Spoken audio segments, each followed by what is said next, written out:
tadi malam itu saya sharing dengan putri sulung saya, Naya. Nah, dia banyak bertanya mengenai mengapa Tuhan, Kejadian pasal 1-3 ya.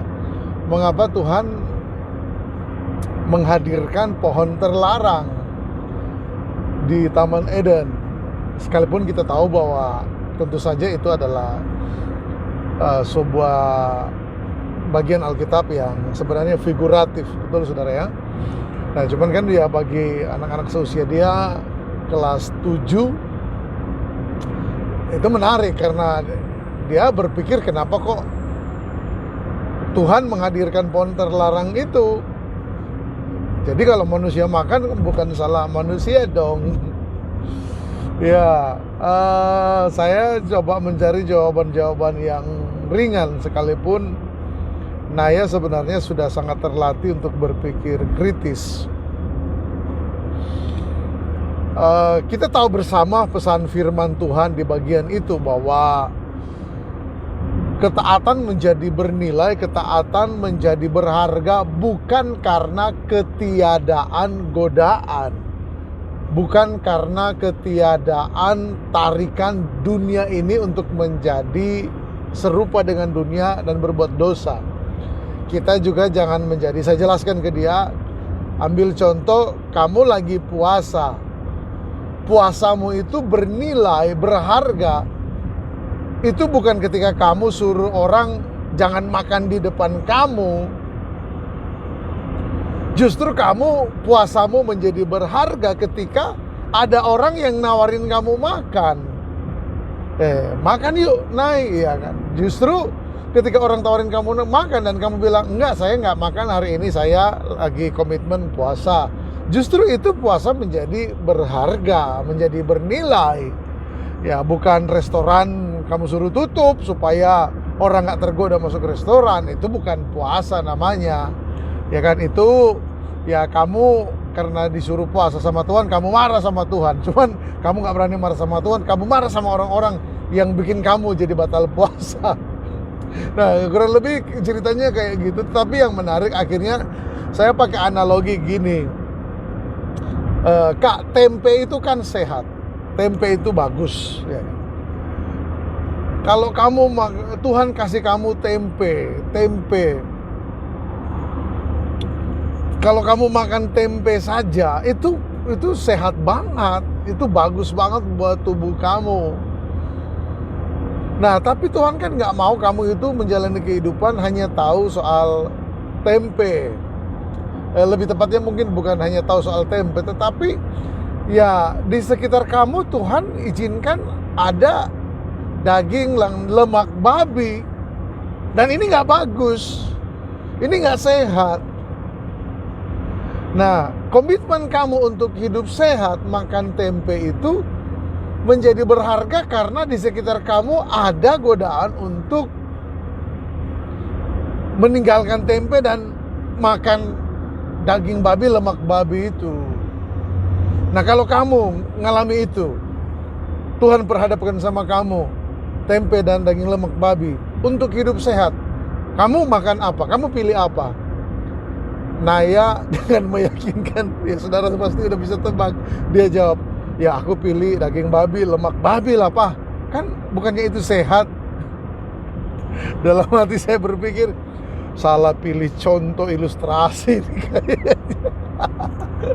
Haleluya. Ya, berapa banyak orang tua yang mengalami seperti saya. Anak-anak kita punya pertanyaan teologis yang sangat bagi saya, orang saya juga senang berpikir teologis. Bagi saya, wah saya senang juga anak saya sekritis itu. Dia mau dan berani mengkritisi sebuah pemikiran yang dia baca, yang dia dengar dari kakak-kakak rohaninya dan dari Alkitab. Bagi saya itu, saya nggak akan langsung bentak dia dan bilang, "Hei, jangan pertanyakan Alkitab," ya kan. Kamu tahu apa tentang Alkitab? Nah, kalau saya lakukan itu, Naya tidak akan menyukai Alkitab. Dia akan bertumbuh menjadi anak yang tidak akan pernah sentuh Alkitab karena dia tahu Alkitab ini nggak boleh salah. Kita berpikir sesuatu yang berbeda dengan Alkitab, oh itu langsung salah. Enggak. Tuhan enggak begitu. Bahkan orang-orang yang menghina Alkitab aja ya mereka baik-baik saja tuh sampai hari ini kan. Sehat-sehat saja tuh. Iya kan. Betapa kita ingin bahwa terjadi sesuatu kayak sama mereka. Haleluya. Tapi kan Tuhan nggak begitu. Tuhan itu Maha Penyabar, besar kasih setianya. Dia mengasihi orang berdosa kayak begitu. Karena kalau Tuhan tidak mengasihi orang berdosa, tidak akan mungkin akan ada pertobatan. Waktu saya berdosa, Tuhan mengasihi saya. Makanya saya disentuh hidup saya dan saya bertobat. Nah, kembali kepada renungan Bapak dan Putri sulungnya tadi itu, renungan kami atau sharing kami menjadi semakin menarik karena dari situ berkembang pertanyaan-pertanyaan yang lain. Saya dalam kesempatan ini ingin mengajak setiap orang tua untuk ketika anak kita coba sharing tentang firman Allah dan kelihatannya kritis, dia mempertanyakan isi dari Alkitab, baik ya substansinya, baik ya substansi termasuk sejarah di dalamnya tentu saja ya. Iya kan,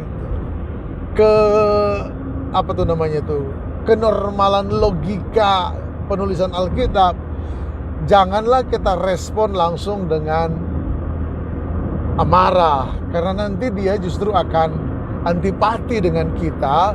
Dan yang lebih parah, dia antipati dengan Alkitab. Nanti muncul dalam pemahaman dia bahwa udahlah Alkitab ini terlalu kudus, gak bisa saya berpikir sesuatu yang salah. Akhirnya apa? Dia bukan rajin baca, dia malah akan lupakan Alkitab itu. Dan dia akan kembali ke novel, dia akan kembali ke majalah-majalah yang ya isinya cuman ya kita tahu apa kan, ya hal-hal sia-sia, impian menjadi selebriti ya kan. Ya lebih baik dia mencintai Alkitab. Kalau hari ini dia mengkritisi Alkitab, biarkan dia bertumbuh. Masih ada banyak lain pertanyaan-pertanyaan dari anak-anak saya yang sebenarnya sangat kritis mengenai isi-isi dalam Alkitab. Dan saya berusaha minta hikmat Tuhan untuk menjawabnya dengan sabar, dengan tenang, dan tentu saja pemilihan analogi-analogi atau ilustrasi yang lebih tepat. Kalau ilustrasi yang tadi itu yang tempe, lebih memilih tempe dan lemak babi itu salah besar itu. Ya jelas aja dia pilih lemak babi, bong. Ya di rumah kita hobi, mau gimana? Haleluya. Ya saya kira itu saja sharing saya untuk konten YouTube saya hari ini. Kalau dikasih judul apa ya? Ya sharing bapak anak, sharing teologis bapak dan anak. Berat banget. Haleluya. Sampai jumpa di video berikutnya. Buat para orang tua, tetap semangat memperlengkapi anak-anak kita dengan firman Tuhan supaya anak-anak kita bertumbuh menjadi generasi yang memiliki Bible view yang luas, dan bukan cuma luas tetapi juga mendalam. Tuhan berkati.